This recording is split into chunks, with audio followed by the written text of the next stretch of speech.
lihat bahwa pencapaian Juve sampai detik ini itu kan juga hasil kerja dari Spalletti yang tidak dari awal musim gitu, tidak dari awal musim, dan dengan permainan yang udah cukup cantik dibentuk selama ini, jadwal padat, menurutku hasil semalam itu masih bisa dikategorikan sebagai wajar atau masih missing puzzle, yaitu seorang striker yang punya clinical atau katakanlah kematangan dalam ruang tembak yang sempit maupun kematangan dalam melihat celah atau bouncing ball yang telah diciptakan anak-anak. Karena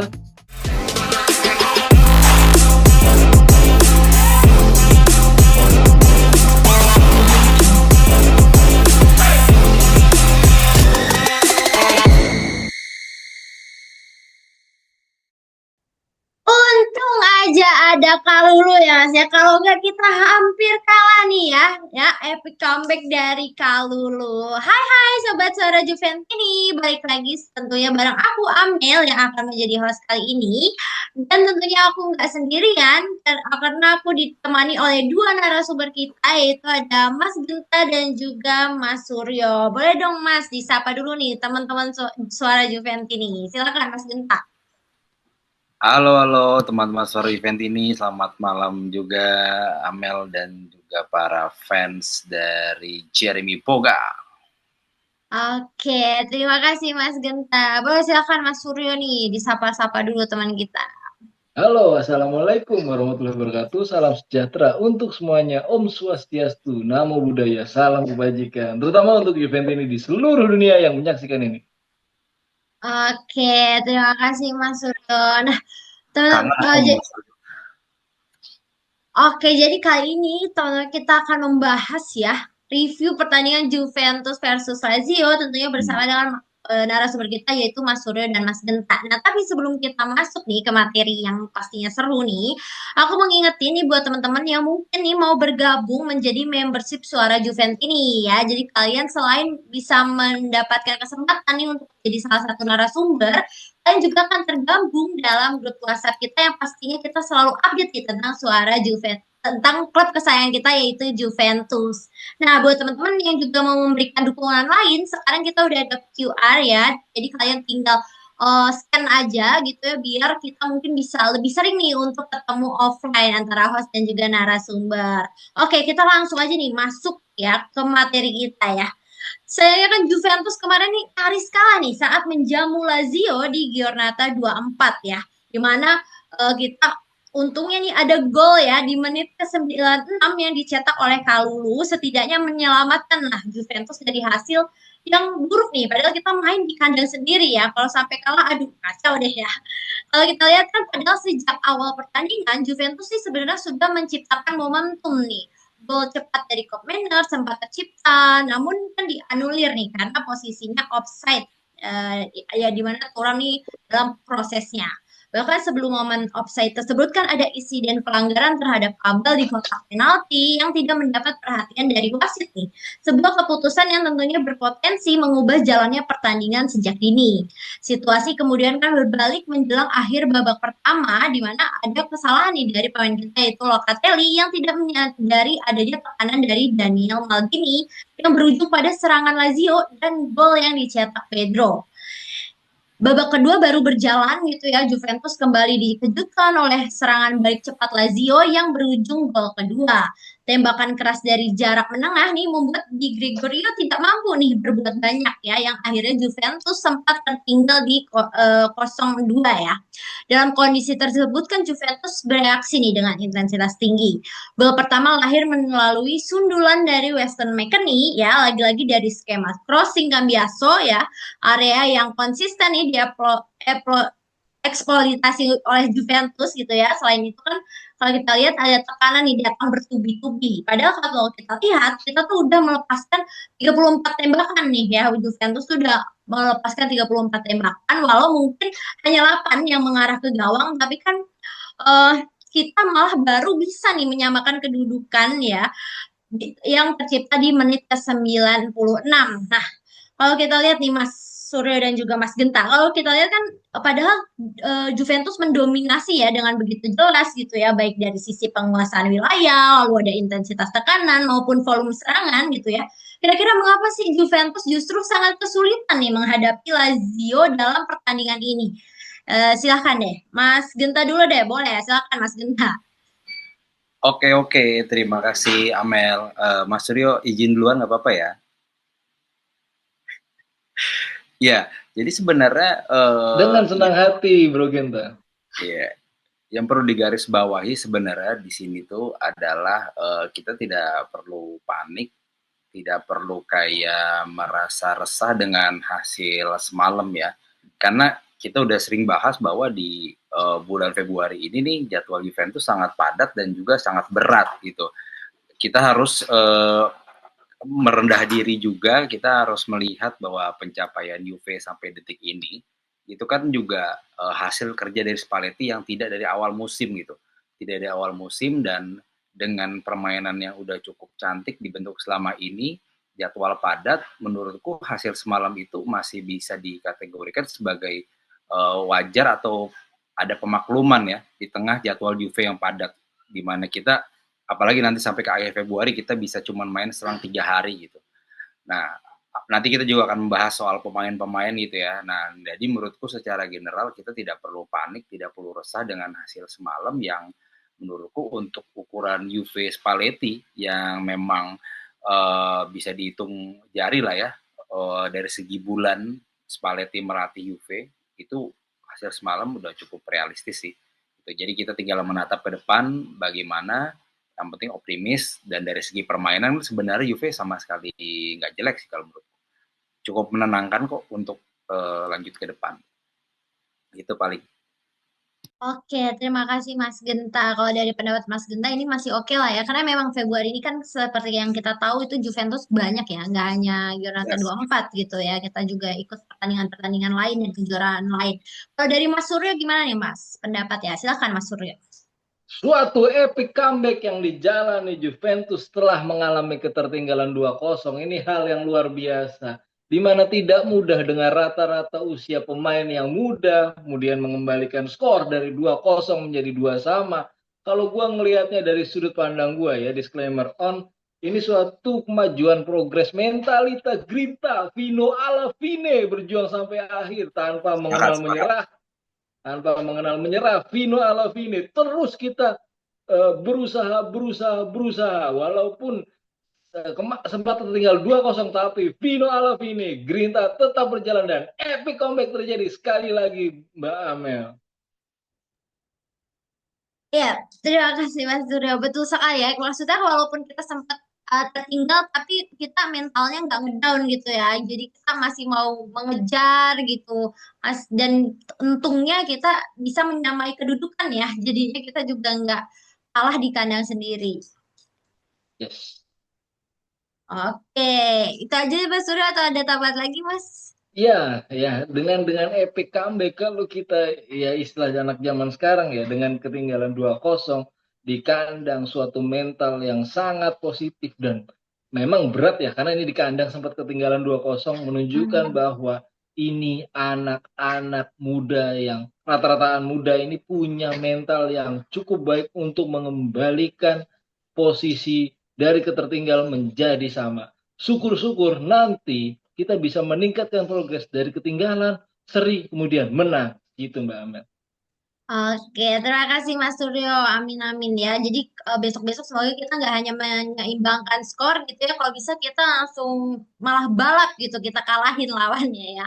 Oke, kalau Betul. misalnya kita lihat kan berarti sebenarnya kalau dari permainan gitu ya, Juventus ini kan sangat dominan gitu ya, secara wilayah dan juga penguasaan bola, serta kita tuh hampir mengepung area pertahanan Lazio. Nah, kalau kita lihat kemarin itu penguasaan bola itu berada di sekitar 60% nih. Dan kalau Lazio ini malah terlihat lebih banyak bertahan nih, serta sulit keluar dari tekanan teritorial Juventus. Nah, namun kan menariknya dominasi ini kan tidak diiringi dengan pressing tinggi yang agresif gitu ya. Dimana kalau kita lihat Juventus memilih untuk terus menguasai bola, terus juga mengurung Lazio lewat sirkulasi dan posisi. Nah, tapi nggak benar-benar nih menekan Lazio hingga ke area build up mereka. Jadi ketika Lazio menguasai bola, Juventus cenderung turun nih dan menjaga struktur. Jadi bukan langsung melakukan pressing tinggi.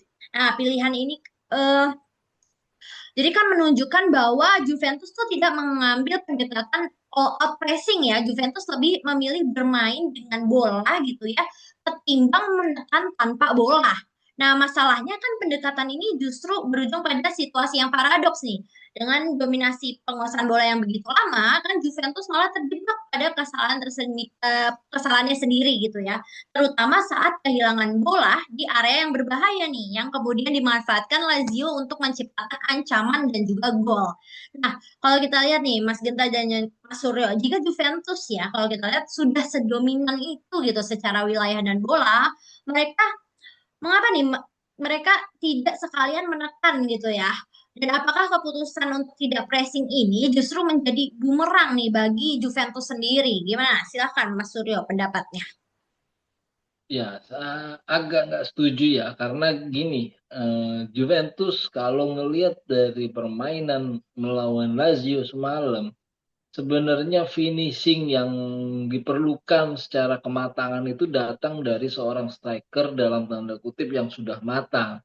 Betul bahwa Jonathan David mempunyai skill yang mumpuni. Betul bahwa katakanlah Openda itu seorang penyerang yang mempunyai speed tinggi. Tapi di sini ada satu yang mungkin masih missing puzzle, yaitu seorang striker yang punya clinical atau katakanlah kematangan dalam ruang tembak yang sempit maupun kematangan dalam melihat celah atau bouncing ball yang telah diciptakan anak-anak, karena kita luar biasa dalam mendominasi. Tapi begitu pula dengan pola serangan dan percobaan-percobaan tendangan yang dilakukan ke dalam gawang itu sebenarnya sudah cukup banyak. Cuman ya memang perlu seorang striker klinikal atau seorang striker yang matang secara bisa mencari peluang dan mencari celah, kemudian menjadi sosok yang ditakuti lawan atau menjadi sosok yang ditakuti oleh back-back, itu menjadi pusat perhatian terkonsentrasi ke dia, dan dia bisa menyelesaikan itu. Kalau misalkan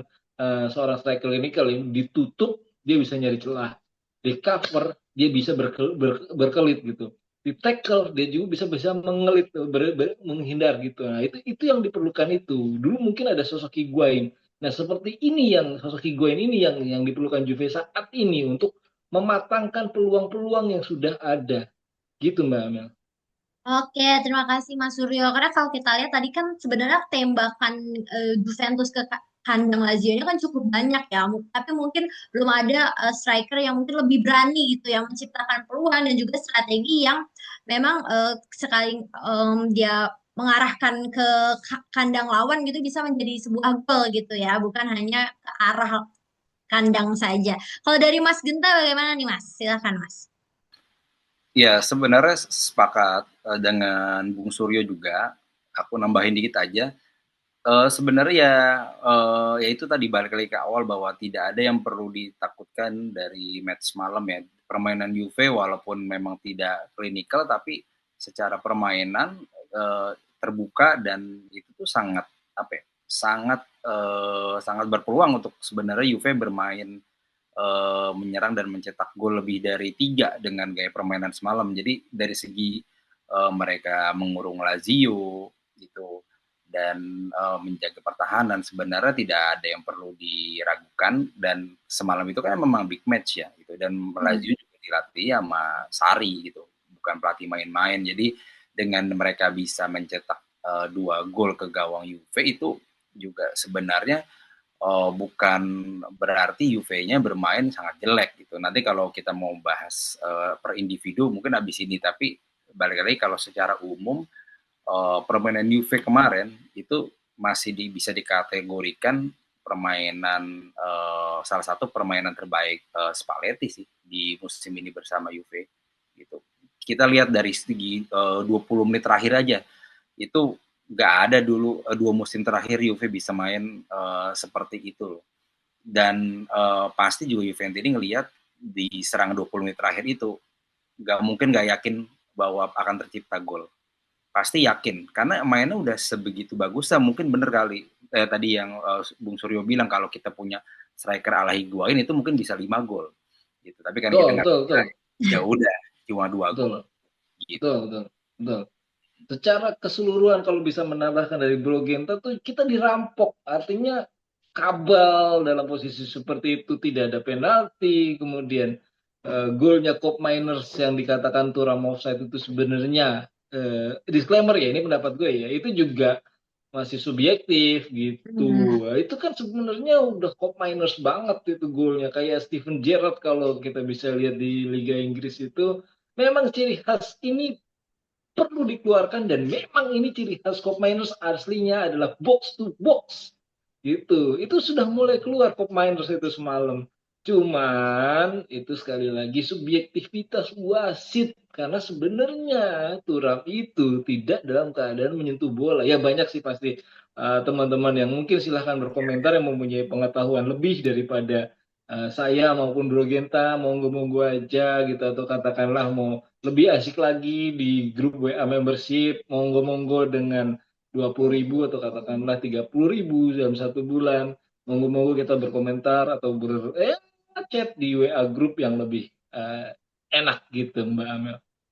Oke, terima kasih Mas Suryo. Karena kalau yang misal offside itu memang sempat juga jadi perdebatan dan perbincangan ya di grup kita ya teman-teman Juventus ini ya. Jadi makanya kalau misalnya Ya. teman-teman nih mau ikut diskusi langsung aja gabung ke membership. Benar ya Mas Suryo ya? Di sana kita Betul, betul. langsung banyak banget nih bahas-bahasnya. Ya, Oke, nah kalau tadi kan kita bicara tentang permainan, penguasaan gitu ya. Sekarang kita masuk ke tadi yang Mas Genta juga bilang kita akan masuk ke pembicaraan tentang performa individu pemain nih ya. Kalau kita lihat kan ada satu nama nih yang paling menonjol dalam laga ini ya, tentunya itu Kalulu ya, di mana dia tadi pas sudah bilang epic comeback gitu ya, yang menyelamatkan skor 2-2 gitu. Kalau kita lihat kan kontribusinya tidak hanya terlihat dari gol penyelamat di menit akhir gitu ya, tapi juga dari intensitas bermain, di mana dia tuh konsisten sepanjang pertandingan. Lalu ada momen penting juga nih, di mana Kalulu melakukan recovery sprint sendiri untuk memotong potensi serangan balik Lazio nih, sebuah detail yang menunjukkan komitmen gitu ya dan juga awareness defensif yang tinggi. Nah, namun kan di balik performa positif gitu ya, ada pula beberapa momen krusial gitu yang justru dari kesalahan individu kayak ada Cambiaso nih yang terlihat kalah start dia dalam duel lari ya yang membuka ruang berbahaya nih di sisi pertahanan.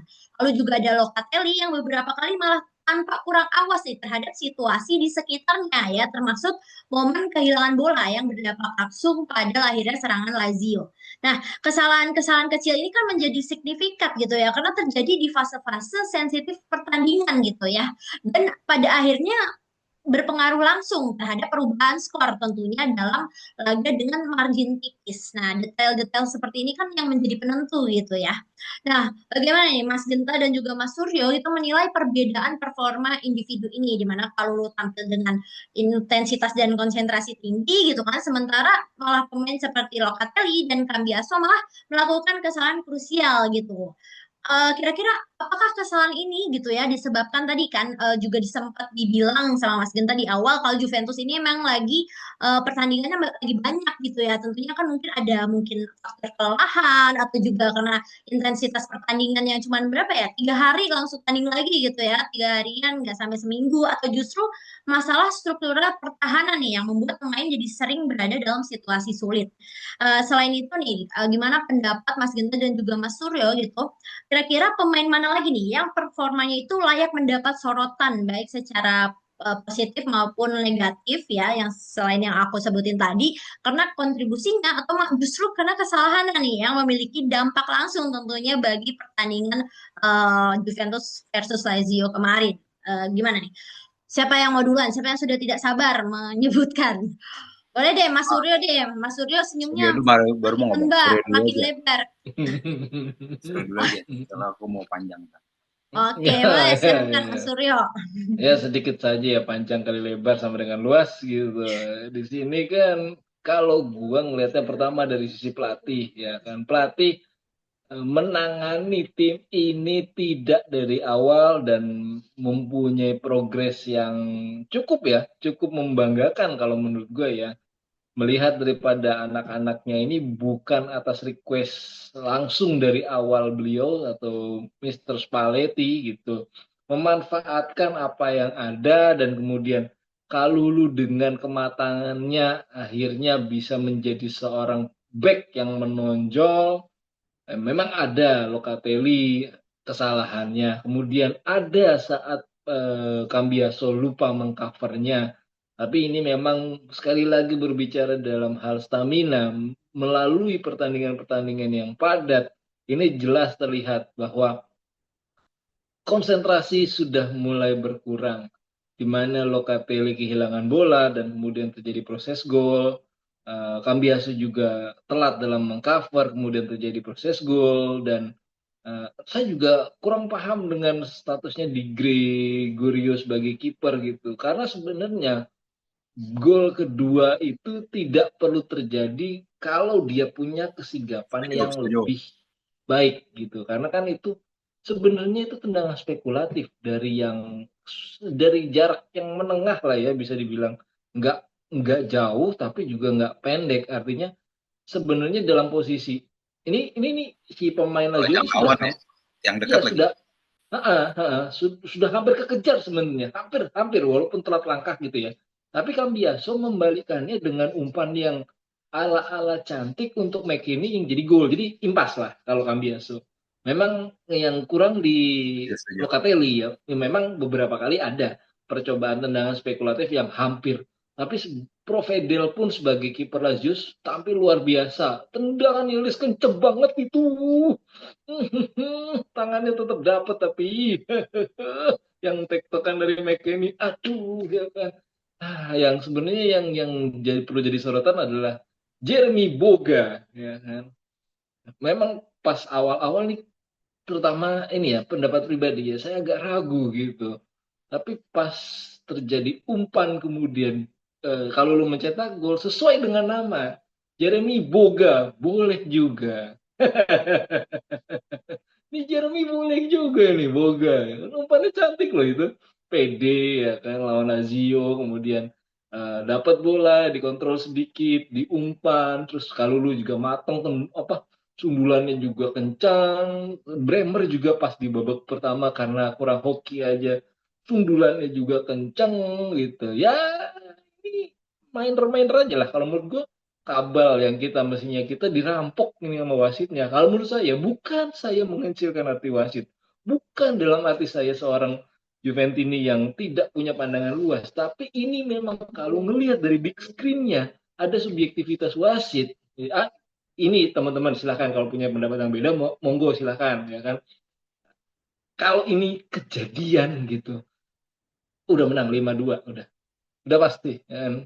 Ini karena kita kurang beruntung aja sama ya memang pelatih itu harus merequest pemain sesuai keinginannya dia. Ditambah kita punya kedatangan pemain yang oke-oke juga kayak Gize Grova sama si Jeremy boleh juga gitu. Jeremy Boga itu cakep banget. Terima kasih Mbak Amel. Oke, terima kasih Mas Suryo Boga. Boleh juga. Oke, kalau dari Mas Intan ya boleh deh tambahannya deh. Silakan Mas. Wah, nggak jadi banyak-banyak. Soalnya tadi Suryo udah sangat lengkap itu.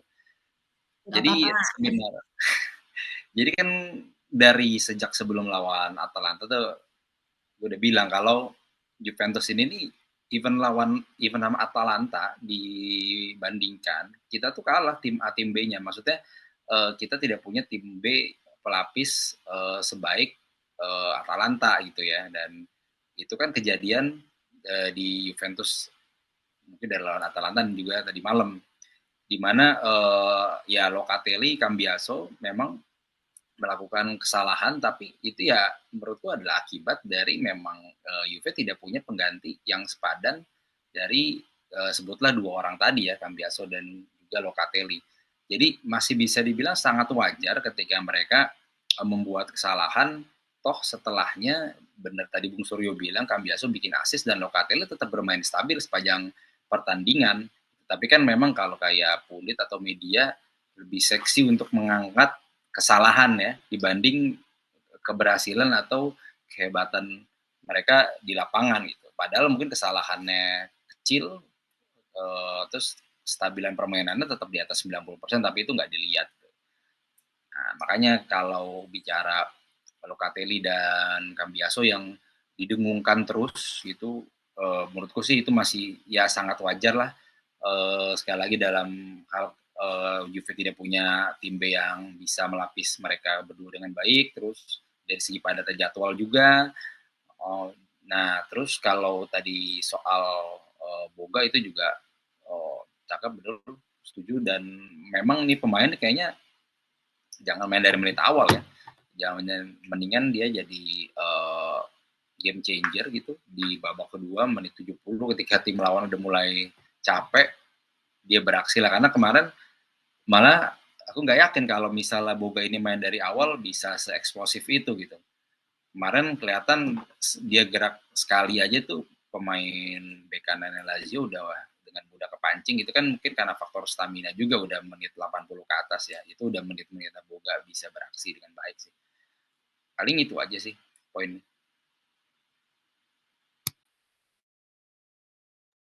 Oke, terima kasih Mas Genta. Jadi kalau misalnya emang kita lihat ya dari pertandingan, tadi sayang sekali kalau misalnya memang Juventus kan belum punya pelapis ya untuk mengganti Cambiaso dan Locatelli. Jadi wajar aja lah ya mereka main mungkin tidak kurang maksimal atau ada kesalahan kecil ya. Ya seperti itulah ya. Kalau misalnya ada kesalahan kecil gitu ya, padahal sudah membuat besar gitu, dampak besar, tetap yang dilihat kesalahan kecilnya ini ya oleh netizen dan juga media.